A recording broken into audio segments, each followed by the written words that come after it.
As a school grows, you obviously need more hands to manage that school. Typically, a family, when it starts to run a school, more and more family members are involved into managing the school itself.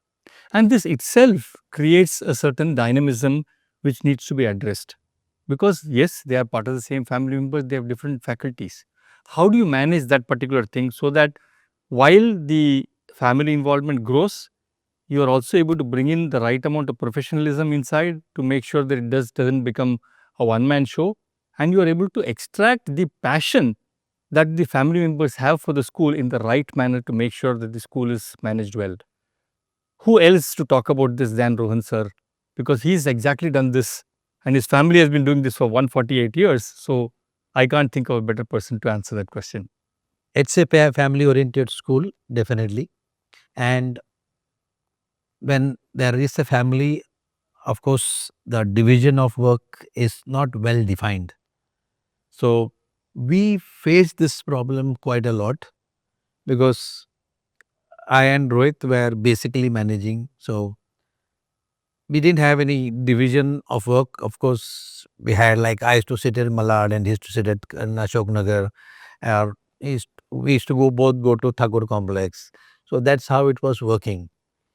And it did create issues for the staff members because I had my thought process, he had his thought process. There was confusion because I used to go in the morning and say, this is how your lesson plan should be and this is how it should be. And maybe you would come in the afternoon and say, this is how your lesson plan should be. And nobody would tell him, your brother has told something else in the morning. So confusions were there and duplication of work was there. I used to do the same thing and then he used to do the same thing for his school there, his branch. So all these issues were there. We were lucky that we came in touch with Bhavin from Education World and he brought in uh, a consultancy firm called Sylvant. Uh, Mr. Anand Sudarshan from Manipal and Mr. Gaurav Singh who were there. So he just told us, we were discussing these issues with him and he told us that why don't you meet this guy? He is from the education industry and maybe he would help you out. So when they came in, we had discussions and then they went to each and every school, each and every branch, met a lot of people. In fact, it's not lesser people. In fact, they brought in more people, not only from the family, but they created a bigger family. So out of all the senior members of the staff that we had, looking at their skills and there the division of work happened properly. So a bit of professionalism is very essential and if you cannot do it on your own, it is better that you have somebody like them to advise you on it. And they divided the entire school into the academic board and the non-academic board is the way we still function.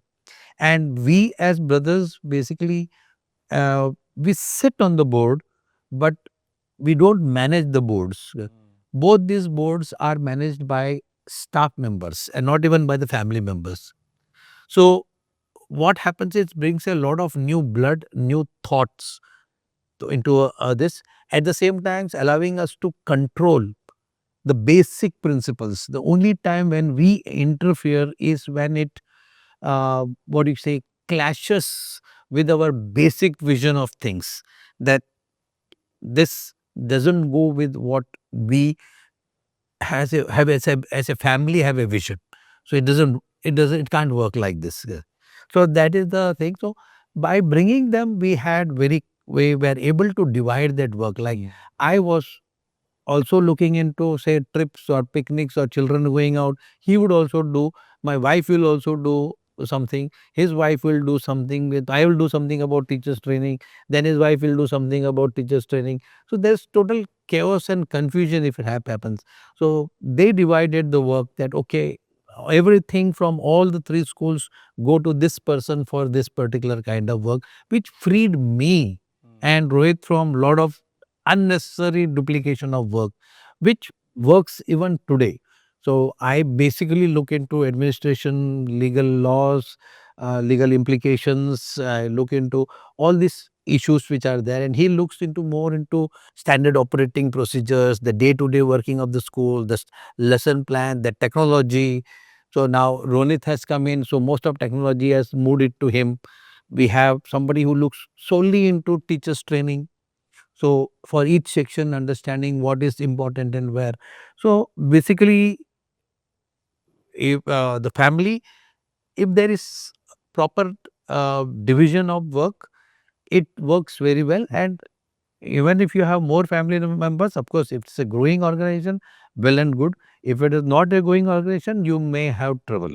But because you will have too many people Yeah.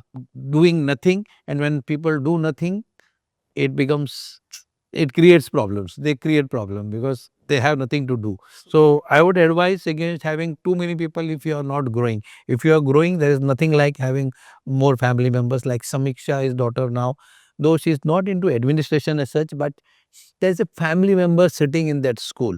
So for the parents, there is one comfort that there's somebody sitting. Where he goes, I go sometimes, but there's somebody sitting there who they feel I can approach this person as this. So having family members is not a bad thing as such. So, but you need to have a proper Yes, we have to have balance of the balance of it, and so that a bit of professional help would, is important. I think, would be most welcome.